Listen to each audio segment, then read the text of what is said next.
अस्सलाम वालेकुम। Confusion, dilemma या इनडिसाइसिवनेस हमारी प्रॉब्लम सॉल्विंग की नेचुरल एबिलिटी को बहुत बुरी तरह मुतासर करते हैं। और अगर इस चीज़ पर ध्यान ना दिया जाए, इसको सॉल्व करने की कोशिश ना की जाए, तो ये प्रॉब्लम बाज़ दफ़ा कुछ ऐसे डिस्ट्रक्टिव इमोशंस की शक्ल इख्तियार कर लेती है जिन पर काम करना बहुत मुश्किल हो जाता है। और बाज़ दफ़ा इंसान अपनी नेचुरल एबिलिटी, प्रॉब्लम सॉल्विंग की नेचुरल एबिलिटी को रोज़मर्रा की ज़िंदगी में भी खोना शुरू हो जाता है। छोटे-छोटे मामलात में भी उसे प्रॉब्लम होनी होनी शुरू हो जाती है कि ये प्रॉब्लम मैं कैसे सॉल्व करूँ, कन्फ्यूजन का शिकार हो जाता है।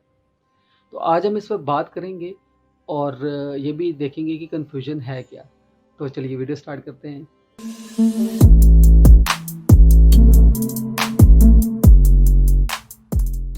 मेरा नाम है भुरैर अली हुसैन और मैं NLP certified, fourth dimension certified और रेकी मास्टर हूँ। और आज हम बात कर रहे हैं कन्फ्यूजन, डिलेमा या इनडिसाइसिवनेस पर। इससे पहले मेरे जहन में एक कॉल आ रहा है हसन अली का, वो आपको बताता चलूँ। वो ये है कि हसन अली ने फरमाया, मुसीबत में घबरा जाना उससे बड़ी मुसीबत है। जी हाँ, जब हम बात करते हैं इनडिसाइसिवनेस की, प्रॉब्लम्स की, कन्फ्यूजन की, अगर आपको कोई प्रॉब्लम है, कोई ऑप्शन समझ में नहीं आ रही, आपके सामने बहुत सारे ऑप्शंस हैं, या 2 ऑप्शंस हैं या 3 ऑप्शंस हैं, आपको ये समझ में नहीं आ रही कि कौन सा ऑप्शन चूज़ करूँ, क्या मेरे लिए बेस्ट है और क्या नहीं। इस चीज़ को लेकर अगर आप परेशान हो जाते हैं, तो ये उससे बड़ी परेशानी है। और जब आप और फिर इस परेशानी को लेकर आपके ज़हन में एक और परेशानी आ जाएगी, फिर एक और, फिर एक और, फिर एक और एक लूप बन जाएगा, एक साइकिल बन जाएगा। आप परेशानियों में घिरते चले जाएँगे, आपको असल प्रॉब्लम सॉल्व करने का मौका ही नहीं मिलेगा, आपको यही नहीं पता चलेगा कि मेरी असल प्रॉब्लम थी क्या? तो आपको ये ज़हन में ज़रूर रखना है कि जब कोई परेशानी आए, कन्फ्यूजन आए, तो सबसे पहले आपने परेशान नहीं होना। आपने उस प्रॉब्लम को सॉल्व करने की कोशिश करनी है, ना कि उस प्रॉब्लम को लेकर परेशानी में चले जाना है। ये सबसे पहली चीज़ है। दूसरी बात ये कि कन्फ्यूजन बज़ाते खुद एक इंटेलिजेंस की निशानी है। आप ये सुनकर शायद हैरान हो कि इंटेलिजेंस की किस तरह निशानी है। मैं आपको बताता हूँ। वो इस तरह कि जब हम कंफ्यूज होते हैं, तो हमें ये लग रहा होता है अक्सर लोगों को कि ये चॉइस भी मेरे लिए बेहतर है, ये चॉइस भी मेरे लिए बेहतर है, ए चॉइस भी मेरे लिए बहुत अच्छी है, बी चॉइस भी मेरे लिए बहुत अच्छी है। अब इन दोनों चॉइसेस में ज़्यादा बेहतर कौन सी है, हमें इस चीज़ में कन्फ्यूजन हो रही होती है, इस चीज़ में प्रॉब्लम आ रही होती है। तो ये एक इंटेलिजेंस की निशानी है। बहुत कम लोग होते हैं दुनिया में जो दोनों चीज़ों का, 2 मुख्तलिफ चीज़ों की पॉजिटिव साइड्स निकाल लें। अगर आपके पास 2 ऑप्शंस हैं और दोनों ऑप्शंस में से आपको ये समझ में नहीं आ रही कि आपने कौन-सा ऑप्शन चूज़ करना है, पॉइंट ए में भी आपको अच्छी चीज़ें नज़र आ रही हैं और ऑप्शन में भी, बी में भी आपको बहुत अच्छी पॉइंट्स और बहुत अच्छी चीज़ें नज़र आ रही हैं, तो इसका मतलब ये है कि आपका पॉजिटिव माइंडसेट है। हाँ, मैं उन लोगों से माज़रत चाहता हूँ जो दोनों चीज़ों में कीड़े निकाल रहे हैं, वो कह रहे हैं कि दोनों ही काम मैंने नहीं करने हैं, दोनों ही ऑप्शंस मैंने चूज़ नहीं करनी। तो ये एक साइन ऑफ इंटेलिजेंस नहीं है। उन लोगों से माज़रत, ये उनके लिए नहीं है। साइन ऑफ इंटेलिजेंस उनके लिए है कन्फ्यूजन, जो कि दोनों पॉइंट्स में या जिनके पास मल्टीपल ऑप्शंस रखी जाएँ और उनको हर चीज़ में अच्छाई और बेहतरी नज़र आए, उनको ऐसे लगे कि पता नहीं मुझे ये चूज़ कर लेना चाहिए, ये ज़्यादा बेहतर है या ये ज़्यादा बेहतर है। तो एक बात ज़हन में बिठा लें कि कन्फ्यूजन आपके लिए साइन ऑफ इंटेलिजेंस है, उन लोगों के लिए जिनका पॉजिटिव माइंडसेट है। अब आते हैं रेमेडियल मेजर्स की तरफ। अगर आप कन्फ्यूजन का शिकार हैं या इनडिसाइसिवनेस का शिकार हैं, तो सबसे पहले आपको अपनी प्रॉब्लम सॉल्विंग एबिलिटीज़ पर वर्क करना चाहिए। उसके लिए आप अपनी ब्रेन फ्रीक्वेंसी को लो डाउन कर सकते हैं। और अगर आपको कोई प्रॉब्लम है, तो उस वक्त एक अपनी फ्रीक्वेंसी को अगर आप लो डाउन करें, थोड़ा सा ठहर जाएं, थोड़ा सा रुक जाएं, तो आपको बड़ी आसानी हो जाती है किसी भी प्रॉब्लम को सॉल्व करने में।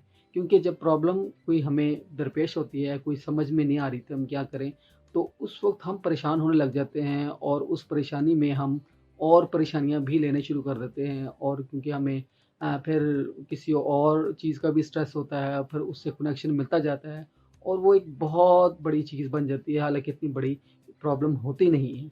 तो कोशिश करें कि उस वक्त आप अपनी फ्रिक्वेंसी को लोअर डाउन करें, थोड़ा सा टाइम लें। और फ्रिक्वेंसी को लो डाउन करने के लिए कुछ वीडियोस हैं जो मैंने अब इस चैनल पे बनाई हैं, या आप मेडिटेशन कर सकते हैं, और ये भी कर सकते हैं कि आप कोई एक्सरसाइज करें, या थोड़ी देर कंसंट्रेट करें किसी एक चीज़ पर, ना कि मल्टीपल चीज़ों पर, तो उससे भी आपकी ब्रेन फ्रिक्वेंसी समटाइम्स लो डाउन होती है। लेकिन किसी एक्सपर्ट से ज़रूर राब्ता कर लें कि कैसे करनी है।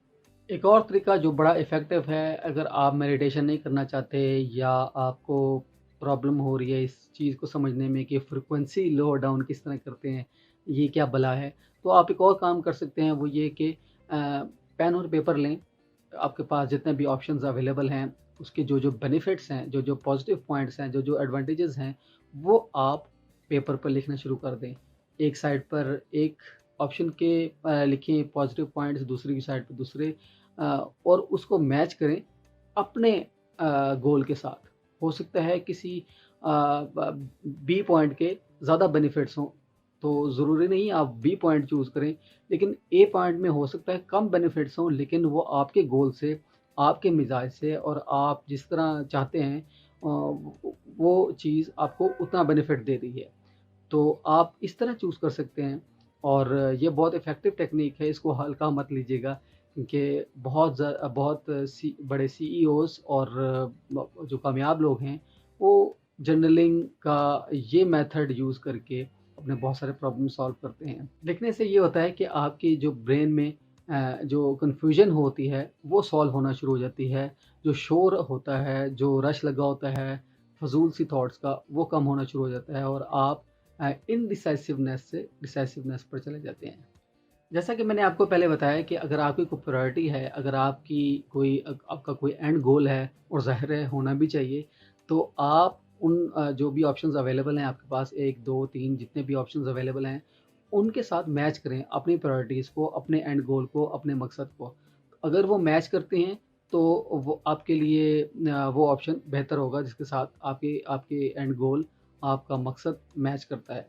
और ये अगर आप मेडिटेट कर रहे हैं तो उसमें भी इस चीज़ को शामिल कर सकते हैं, या अगर आप राइट कर रहे हैं, कुछ लिख रहे हैं, तो इसमें भी इस चीज़ को शामिल कर सकते हैं। लेकिन ये ज़रूर कीजिएगा, ये मत भूलिएगा कि अपनी प्रायोरिटीज़ को और अपने एंड गोल को, अपने मकसद को, वो ज़रूर याद रखना है कि आपका मकसद क्या है, और उसको ज़हन में रखते हुए अपनी अवेलेबल ऑप्शंस को, जो आपको कन्फ्यूज़ कर रही हैं, उनको देखना है।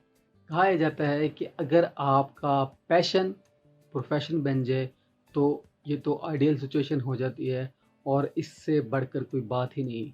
लेकिन मोस्ट ऑफ द टाइम आपका पैशन और प्रोफेशन अलग अलग चीज़ें होती हैं, ये दोनों मिल नहीं पाते। आपका पैशन कुछ और होता है और आपका प्रोफेशन कुछ और होता है, तो कभी भी इन चीज़ों को मिक्स ना करें।